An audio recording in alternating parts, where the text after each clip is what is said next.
Bismillahirrahmanirrahim. Alhamdulillahirabbil alamin wa bihi nasta'in ala umurid dunya waddin. Wa nusalli wa nusallimu ala abdihi wa rasulih Muhammadin wa ala alihi ashabihi ajma'in, amma ba'd. Qala al-Bukhari rahimahullah, babu man kariha an ya'uda fil kufri kama yakrahu an yulqa fin nar min al-iman. Berkata Imam Al-Bukhari rahimahullah, bab barang siapa atau orang-orang yang benci kembali kepada kekufuran sebagaimana dia benci jika dicampakkan ke dalam api neraka adalah bagian daripada iman. Ikhwanul kiram rahimakumullah, hadis ini adalah hadis yang pernah kita bincangkan. Thalathun man kunna fihi wajada halawatul iman. Ada 3 perkara yang dalam diri seorang dia akan mendapatkan manisnya iman. Yang ketiganya adalah an yakraha an ya'uda ila al-kufri kama yakrahu an yulqa fin nar. Seseorang akan mendapatkan manisnya iman. Ini menunjukkan iman yang bertingkat-tingkat. Bahwasanya ada orang yang belum mendapatkan manisnya iman, buahnya iman. Dan dalam hadis ini menjelaskan tentang tafadul iman, bertingkat-tingkatnya iman. Ada orang-orang yang akan mendapatkan manisnya iman jika terdapat dalam dirinya 3 hal. Tanda-tanda tersebut pernah kita jelaskan, diantaranya adalah ketika dia mampu mencintai Allah dan Rasulnya lebih daripada segalanya. Yang kedua, ketika dia mampu mencintai seorang karena Allah, membenci seorang pun karena Allah.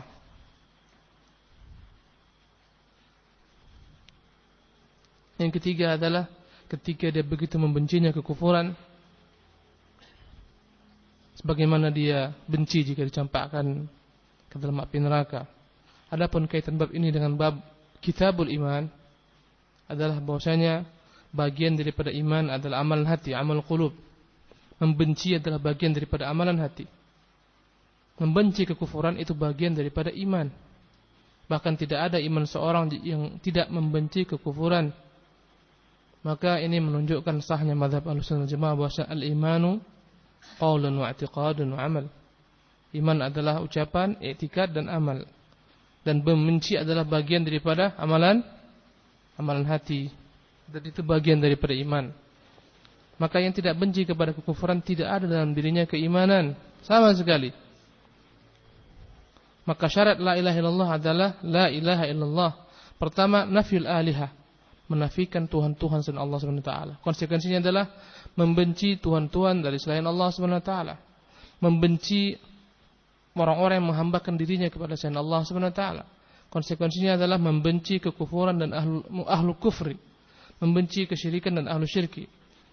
Itu yang pertama. Yang kedua adalah itsbatul ibadati lillahi ta'ala, menetapkan penghambaan jadi hanya kepada Allah Subhanahu wa taala.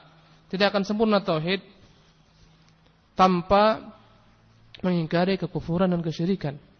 Barang siapa yang dia memberikan ibadahnya untuk Allah, salat untuk Allah, puasa, zakat, semuanya untuk Allah, tetapi dia tidak membenci kekufuran, tidak mengingkari kekufuran, tidak sah keimanannya. Andai kata ada kuburan yang ditawafi, dia diam. Dalam artian tidak mengingkarinya baik dengan lisan, baik dengan perbuatan ataupun dengan hatinya. Ya, ada perdukunan tersebar di masyarakatnya dan dia diam. Dalam artian tidak mengingkarinya dalam bentuk tindakan ataupun perbuatan ataupun dengan lisannya ataupun dengan hatinya. Merajalelanya fenomena kesyirikan dan dia diam, tidak mengingkari. Ya, bahkan dia ridha dengannya karena dia menunjukkan tanda ridha. Tentunya tingkat yang terendah daripada mengingkari kemungkaran adalah mengingkari dengan hati. Kemungkaran yang terjadi pun tidak dia ingkari dengan hatinya, menunjukkan tidak ada dalam dirinya keimanan sedikit jua pun. Maka orang yang dalam hatinya tidak ada pengingkaran kepada kesyirikan, kekufuran, dia tidak beriman, tidak sah tauhidnya. Tidak sah hanya ungkapan kita illallah, hanya Allah SWT yang berhak diibadati. Sampai kita nafil alihah, la ilah, menafikan Tuhan-Tuhan dari selain Allah SWT.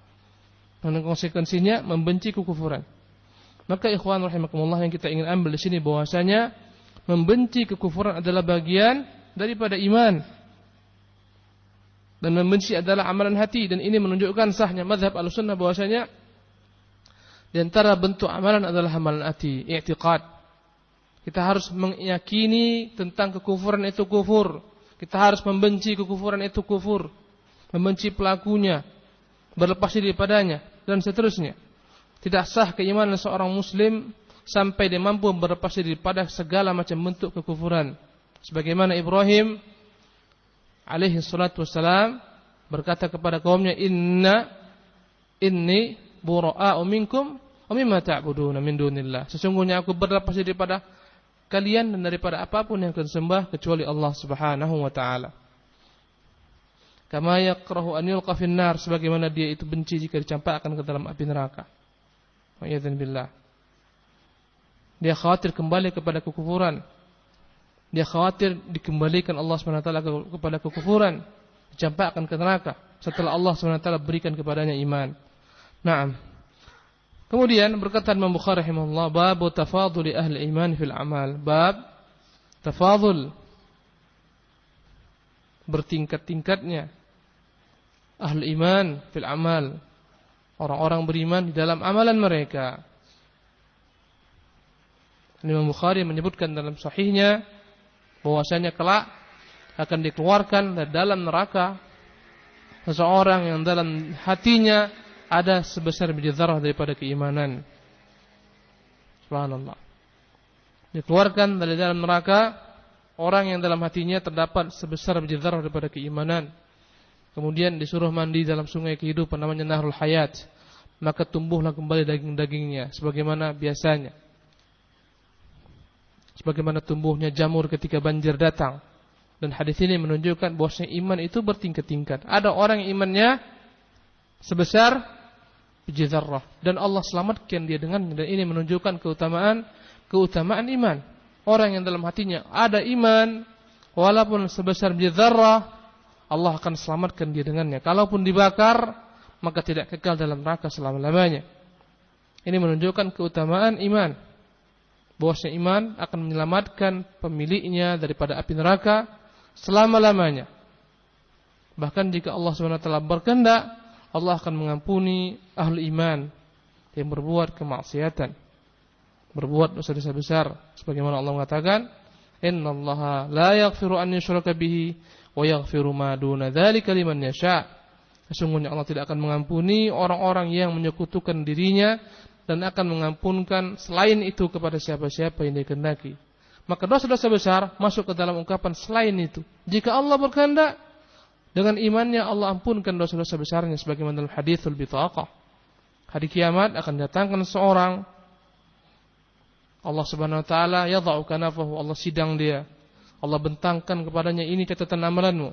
Dia lihat buku-bukunya penuh dalamnya segala macam bentuk kejelekan, maksiat, dosa-dosa. Dan Allah bertanya kepadanya, wahai hamba, adzlamatka katabatil hafizun atunkiru min hadza syai'an, apakah engkau ingkari catatan amalanmu ini, ataukah engkau menganggap bahwa malaikat-malaikat pencatat telah menzalimimu? Dia katakan, tidak ya Rabb, tidak ya Rabb. Allah bertanya kepadanya, hal laka min hasanatin, apakah engkau memiliki kebaikan yang kau simpan untuk hari ini? Dia akan mengatakan, la ya Rabb, enggak ada kebaikanku ya Allah. Dan dia menganggap dirinya akan binasa, dimasukkan ke neraka. Allah mengatakan, bala laka indi hasanah udakhiruha, ketahuilah sungguhnya engkau memiliki kebaikan yang kau simpan. Maka dikeluarkanlah ketika itu la ilaha illallah dalam bentuk kartu bitaqah. Maka disuruh Allah SWT untuk menimbang catatan kejelekannya dalam satu timbangan, dan la ilaha illallah dalam timbangan lainnya dalam neraca timbangan lainnya. Maka beratlah la ilaha illallah, maka dengannya Allah SWT ampunkan dosa-dosanya. Ini menunjukkan tafadhul alaihi ahli iman. Orang beriman itu bertingkat-tingkat. Ya, Allah menyebutkan dalam Al-Quran Al-Karim tentang 3 golongan orang-orang yang beriman. Thumma awrathna al-kitab alladhina istafayna min ibadina. Kami wariskan Alkitab kepada yang kami pilih daripada hamba-hamba kami. Faminhum zalimun li nafsihi. Ada orang-orang yang menzalimi dirinya, wa minhum muqtasid, ada orang-orang yang pertengahan, wa minhum sabiqun bil khairat, dan ada orang yang berlomba-lomba kepada kebaikan. Ini menunjukkan tingkatan iman yang berbeda-beda. Ada yang beriman tapi menzalimi dirinya, ada yang pertengahan dan ada yang berlomba-lomba. Yang menzalimi dirinya adalah mencampur adukan imannya dengan kemaksiatan, dengan dosa-dosa besar. Adapun yang pertengahan adalah orang-orang yang mengerjakan kewajiban-kewajiban, kalaupun mengerjakan perkara-perkara sunnah bukanlah merupakan kebiasaannya. Adapun yang ketiga adalah tertinggi mereka adalah orang-orang yang berlomba-lomba dalam segala macam bentuk cabang-cabang kebaikan. Ini menunjukkan iman bertingkat-tingkat, menunjukkan sahnya mazhab Ahlussunnah wal Jamaah. Adapun hadis yang disebutkan oleh Syalban di sini, an Abi Sa'id Al-Khudri qala, dari Abu Sa'id Al-Khudri, semoga Allah meridhoinya, dia berkata, qala Rasulullah sallallahu alaihi wasallam, baina ana naimun, tatkala aku tidur, kata Rasulullah sallallahu alaihi wasallam, ra'aitu an-nasa yu'raduna 'alayya wa 'alaihim qumus. Aku melihat orang-orang ditampakkan Allah Subhanahu wa taala kepadaku. Mereka semuanya memakai baju. Minha ma yablughu thudi. Mereka memiliki baju. Ada yang bajunya hanya sampai ke dadanya saja. Thudi, sampai ke sini. Sampai ke susunya saja. Wa minha ma yablughu duna dzalik. Ada yang lebih kurang daripada itu. Jadi kata Rasulullah, aku bermimpi Allah perlihatkan kepadaku manusia. Masing-masing mereka mengenakan baju. Ada yang mengenakan baju ya, hanya sampai di sininya saja. Ada yang kurang daripada itu. Wa urida alayya Umar bin Khattab. Dan ditampakkan oleh Allah SWT kepadaku Umar bin Khattab. Wa alaihi qamisun yajurru. Aku melihat dia memakai baju yang panjang sampai yajurruhu. Dia seret-seret saking panjangnya. Qalu, mereka sahabat bertanya, fama awwalta dzalika ya Rasulullah? Apa takwil mimpi yang kau lihat itu ya Rasulullah? Qala al-ilm, qala ad-din. Berkata Rasulullah, takwilnya adalah din, agama Umar. Subhanallah. Ini menunjukkan ya ikhwan rahimakumullah, bahwasanya mimpi anbiya, mimpinya para nabi adalah merupakan wahyu. Ya Allah Subhanahu wa taala wahyukan kepadanya. Ya, yang kedua bahwasanya mimpi itu ada yang memiliki takwil, dan itu adalah mimpi yang sifatnya ilham daripada Allah Subhanahu wa taala. Jika diberikan kepada para nabi, dialah wahyu. Jika diberikan kepada selain nabi dari golongan umat, maka dia adalah ilham dalam bentuk mimpi yang memiliki takwil. Dan hadis ini menunjukkan bolehnya mentakwilkan mimpi. Tentunya jika mimpi tersebut adalah mimpi yang benar, yang datangnya daripada Allah Subhanahu wa taala. Dan hadis ini menunjukkan keutamaan Umar bin Khattab radhiyallahu taala anhu, di mana Rasulullah melihat orang-orang memakai pakaian, ada yang sampai susunya, ada yang kurang lagi. Ada pun Umar radhiyallahu taala anhu memakai pakaian yang penuh sampai menjulur-julur ke bawah. Dan bukanlah hadis ini ikhwan dalil yang dapat digunakan orang-orang membolehkan isbal. Ahlus syubhat, orang-orang di otaknya ada syubhat, semua dia pakai sebagai dalil. Musik, dalilnya hadis Jibril. Yang kadang-kadang wahyu datang dalam gemerincing lonceng. Ini dalilnya. Ya, isbal ini dalilnya. Enggak ada seperti ini. Ya. Hadis ini menunjukkan keutamaan Umar bin Khattab radhiyallahu taala anhu, di mana orang-orang memiliki agama, tapi Umar memiliki agama yang lebih daripada yang lain-lainnya. Adapun wajh syahid menunjukkan bahwasanya kepada kita agama itu bertingkat-tingkat. Maksudnya tingkatan agama manusia itu bertingkat-tingkat, dan ini menunjukkan tingkatan iman. Dan ini jelas merupakan keutamaan Umar bin Khattab radhiyallahu taala anhu ardhah. Rasulullah SAW memberikan rekomendasi tentang keutamaan Umar, dan banyak sekali keutamaan Umar radhiyallahu taala anhu.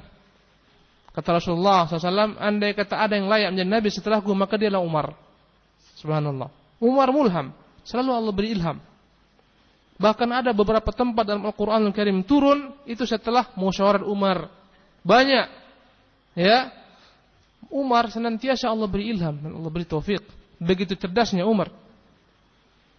Sampai-sampai kata Rasulullah SAW, andai kata ada orang yang layak jadi nabi setelahku, maka dialah Umar.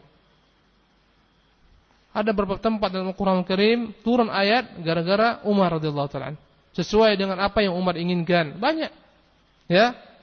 Di antaranya tentang salat ke arah makam Ibrahim di Ka'bah. Berkata Umar, ya Rasulullah, kenapa kita tidak jadikan makam Ibrahim sebagai tempat kita untuk mengarahkan salat? Maka turunlah ayat wattakhidha min maqami Ibrahim musalla. Umar ketika dalam pesta Rasulullah menikah sallallahu alaihi wasallam, ya, berkata Umar kepada Rasul, ya Rasulullah, halah ajabta imra'atak, kenapa tidak kau hijabi istri-istrimu? Maka turunlah ayat memerintahkan mereka berhijab dalam banyak tempat. Dalam kisah perangan Badar, Abu Bakar mengatakan yang ditawan lebih baik ya Rasulullah mereka suruh tebus fidyah saja. Kata Umar, tidak, penggal kepala mereka. Allah benarkan Umar, laula kitaban minallahi sabaq lamassakum fima akhadtum alaihi adzabun adzim. Andai kata bukan ketentuan takdir yang lampau, pastilah kalian mengambil tebusan akan mendapatkan karenanya azab yang pedih. Dan banyak hal-hal lain menunjukkan keutamaan Umar. Dan ini menunjukkan bantahan yang telak kepada Ar-Rafidah. Rafidah, orang-orang Syiah yang pagi, sore, siang, malam kerja mereka adalah mencari-cari kejelekan Umar radhiyallahu ta'ala. Mereka paling benci kepada Umar, melebihi bencinya mereka kepada Abu Bakar radhiyallahu ta'ala. Karena Umar lah yang menghabisi kerajaan mereka Persia. Karena wallahi jika anda perhatikan Syiah, agama Syiah banyak sekali merupakan cerminan daripada agama Zoroaster, Persia, Majusi. Dan Majusi begitu dekatnya dengan agama Yahudi. Maka dalam agama Syiah campuran daripada berbagai macam bentuk agama Majusi dan Yahudi. Wa iyadzan billah. Yang jelas ikhwan, ini menunjukkan tafadhul ahl iman, bertingkat-tingkatnya keimanan orang-orang beriman. Yang berikutnya berkata Imam Bukhari rahimahullah, babul haya minal iman. Bab al-haya'u minal iman. Bab malu adalah bagian daripada iman. An Salim bin Abdullah an Abi anna Rasulullah sallallahu alaihi wasallam marra ala rajulin minal ansar wa huwa ya'idhu akhahu fil haya' yaqulu innaka latastahi hatta ka'annahu yaqulu qad adarra bika faqala Rasulullah sallallahu alaihi wasallam da'hu fa innal haya'a minal iman. Bab malu adalah bagian daripada iman. Dan malu ini ikhwan, amalan apa? Amalan hati. Maka hadis-hadis yang kumpul Imam Bukhari sebagian menunjukkan amalan zahir, sebagian menunjukkan amalan lisan dan sebagian menunjukkan amalan hati. Malu adalah bagian daripada iman. Ya. Berkata Rasulullah SAW, al-haya'u minal iman. Al-haya'u syu'batun minal iman. Malu adalah bagian daripada keimanan. Dan malu ini ikhwan adalah sifat yang ada dalam diri seorang yang dengannya dia itu khawatir jika dinisbatkan kepadanya kejelekan. Dia menjaga dirinya agar tidak dicela orang. Inilah namanya malu. Dan ini malu yang terpuji. Ya, akhlak yang terdapat dalam diri seorang yang membuat dia ya betapa khawatirnya jika dinisbatkan kejelekan kepada dirinya. Inilah malu, dan inilah malu yang terpuji. Makanya Rasulullah SAW menyebutkan hadis tentang perkataan para nabi-nabi sebelumnya. Ya, sebagaimana beliau meriwayatkan, inna mimma adrakan nas, sesungguhnya daripada apa yang didapatkan manusia min kalamin nubuwatil ula, daripada perkataan para nabi-nabi terdahulu, idza lam tastahi fasna ma syi'ta. Jika engkau tidak memiliki rasa malu, buatlah suka hatimu. Wallahi ikhwan, yang beda-bedakan manusia adalah sifat malunya. Lihatlah perempuan-perempuan yang tidak memiliki sifat malu. Subhanallah, bagaimana penampilan mereka, pakaiannya yang ketat, enggak ada rasa malu. Pakai celana pendek, wa'iyadzan billah, pakai baju yang ketat, menampakkan auratnya, enggak malu. Subhanallah. Orang berbuat kejelekan enggak malu, ya, menzalimi manusia enggak malu, menipu enggak malu, berdusta enggak malu, korupsi enggak malu. Apa yang membuat mereka yakni melakukan perbuatan-perbuatan nista ini? Semuanya karena kurangnya rasa malu. Makanya kata Allah, kata Rasulullah, idza lam tastahi, perkataan nabi-nabi terdahulu, jika engkau tidak punya malu, walah suka hatimu. Banyak orang-orang yang telah tercabut akar malu dari hatinya. Subhanallah. Orang-orang yang tidak memiliki sifat malu adalah orang yang tidak ada dalamnya kebaikan. Enggak malu dia. Ya, enggak malu dia menipu, berdusta, enggak malu dia berkhianat dan seterusnya. Enggak malu buat maksiat. Enggak malu dia berzina, bahkan dia yang katakan kepada orang. Ya dan billah, Allah musta'an. Ini semua adalah menunjukkan kurangnya iman. Ya. Maka dari Salim bin Abdullah, dari bapaknya, yakni Ibnu Umar, bahwasanya Rasulullah sallallahu alaihi wasallam marra ala rajulin minal ansar. Rasulullah sallallahu alaihi wasallam sedang melewati seseorang dari golongan orang Ansar. Ya, dari golongan Ansar. Dan ini menunjukkan ikhwan, sahabat Rasulullah itu ada yang dari asalnya Ansar, ada yang asalnya daripada Muhajirin. Dan penamaan ini dari Rasulullah sallallahu alaihi wasallam. Dan pembagian ini ikhwan adalah pembagian yang tidak terlarang dalam agama. Bahwasanya ini daripada Ansar, ini daripada Muhajirin, enggak terlarang. Ini dari suku ini dari suku ini, enggak terlarang. Maka ikhwan, segala macam bentuk ismu yang berkaitan dengan warna kulit, bahasa, daerah dan seterusnya, hukum asalnya itu adalah fitrah manusia. Mereka mencintai daerahnya, mencintai sukunya. Siapa di sini yang benci kepada sukunya? Enggak ada. Mencintai tanah airnya, daerahnya, sukunya, bahasanya, orang-orang sekampungnya. Maka hukum asalnya tidak terlarang. Bahkan mereka pun tidak terlarang menisbatkan diri kepada suku-sukunya. Ya, kepada tanah airnya. Kamu orang mana? Saya orang Indonesia. Boleh enggak? Boleh. Apa sukumu? Suku saya ini. Di mana daerahmu? Daerah saya ini. Kamu orang ini? Ya, saya orang ini. Bukan, saya bukan orang ini. Hukum asalnya boleh. Selama tidak dijadikan sebagai tujuan dibangun di atasnya loyalitas. Ya. Dan kita melihat manusia menjadikan sebagai tujuan, wa'idhan billah. Perkumpulan-perkumpulan, paguyuban, suku ini namanya, suku itu namanya. Ya, dibuat dia sebagai tujuan, sebagai kendaraan-kendaraan berpolitik, wa'idhan billah. Dijadikan di atasnya dibangun loyalitas. Yang bersama kami adalah bagian daripada kami, yang tidak bersama kami bukan bagian daripada kami. Ini yang terlarang. Ya. Maka enggak ada masalah. Penamaan-penamaan dan seterusnya, yayasan-yayasan dan seterusnya, jika dia bukan dijadikan sebagai tujuan. Di sini Rasulullah SAW melewati salah seorang daripada Ansar. Penyebutan Ansar adalah penyebutan yang syar'i. Subhanallah. Wa huwa ya'idhu akhah, dan dia sedang memberikan nasihat kepada saudaranya. Subhanallah. Dan ini menunjukkan masyru'iyatun nasihah. Disyariatkan saling nasihat, menasihati satu sama lain. Allah katakan wa tawasaw bil haq. Salinglah kalian, mereka saling nasihat, menasihati dalam kebenaran. Ad-dinun nasihah. Agama ini adalah merupakan nasihat. Qulna, kami bertanya, liman? Nasihat untuk siapa? Qala lillahi wa li kitabihi wa li rasulihi wa li aimmatil muslimin wa ammatihim. Nasihat untuk ikhlas beragama karena Allah, mengikuti Rasulullah. Nasihat untuk pemimpin-pemimpin kaum muslimin. Nasihat untuk mengamalkan kitab Allah. Dan nasihat kepada orang-orang awam kaum muslimin. Maka ini menunjukkan anjuran saling nasihat menasihati, di mana Rasulullah melewati orang Ansar tersebut dan dia sedang menasihati saudaranya. Dan Rasulullah tidak mengingkari dia menasihati saudaranya. Cuma yang diingkari Rasulullah adalah bobot nasihatnya, isi nasihatnya. Apa yang dia nasihatkan kepada saudaranya? Wa huwa ya'idhu akhahu au yu'atibu akhahu fil haya. Dia menasihati atau mencela saudaranya karena terlampau berlebihan dalam pandangannya, memiliki sifat malu yang berlebihan. Al-Imam Al-Hafidz Ibnu Hajar dalam Fathul Bari menyebutkan keterangan bahwasanya orang ini saking pemalunya dia, banyak hak-haknya diambil orang, enggak diambil. Ya, mungkin orang utang enggak bayar, malu dia mintanya, hilang haknya. Mungkin orang ya mengambil hartanya, malu dia untuk kembali mengambilnya dan seterusnya.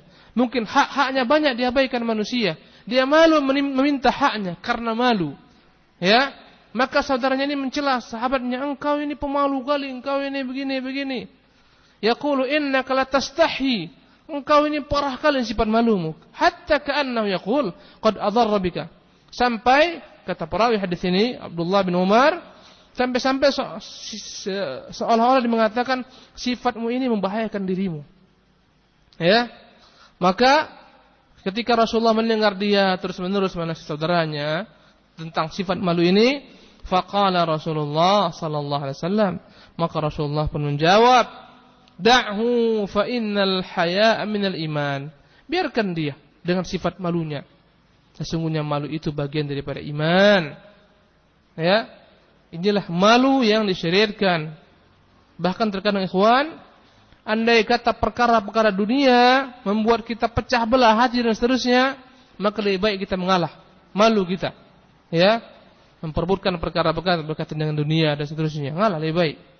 Yang penting selamat agama. Yang penting selamat harga diri dan martabat kita. Itu lebih utama. Taib. Babu fa in tabu wa aqamus salata wa atawuz zakata fa khallu sabilahum.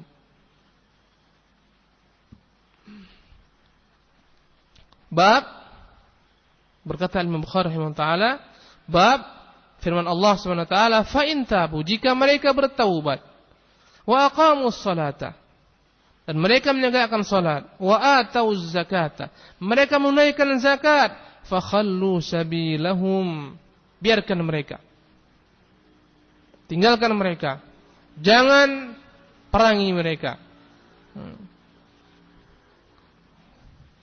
Fa in tabu wa aqamus salata wa atawuz zakata fa khallu sabilahum.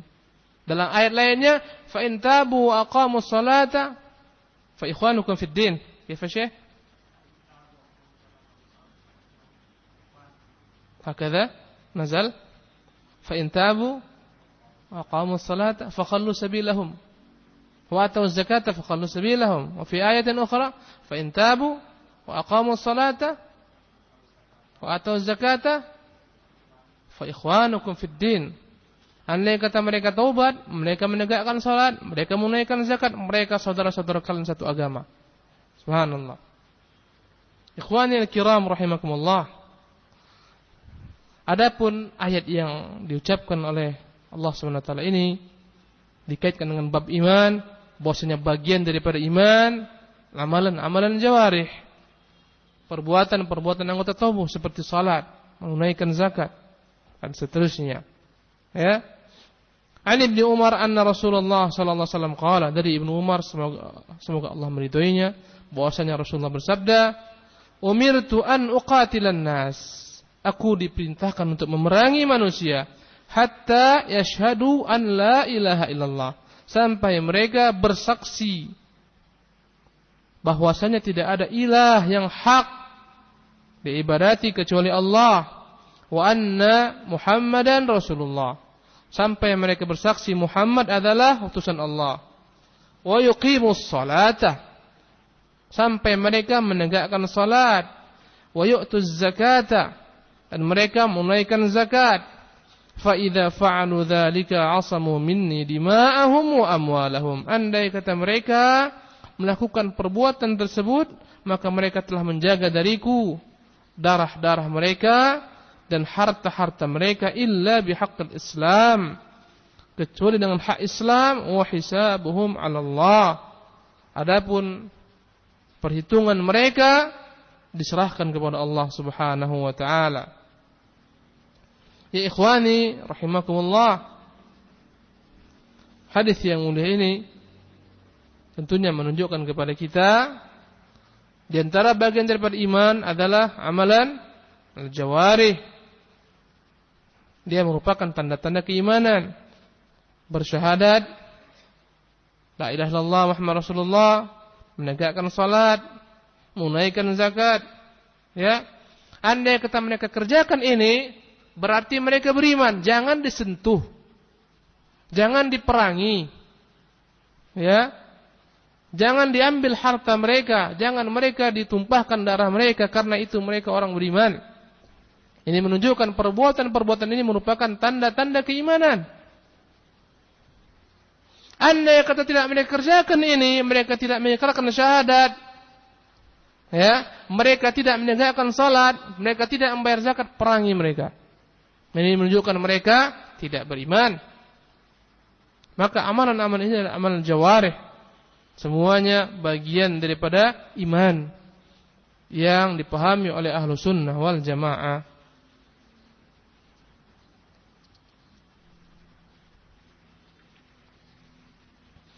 Kita cukupkan sampai di sini.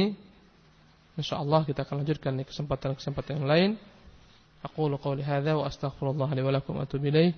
Wa sallallahu alaihi wa sallam Muhammadin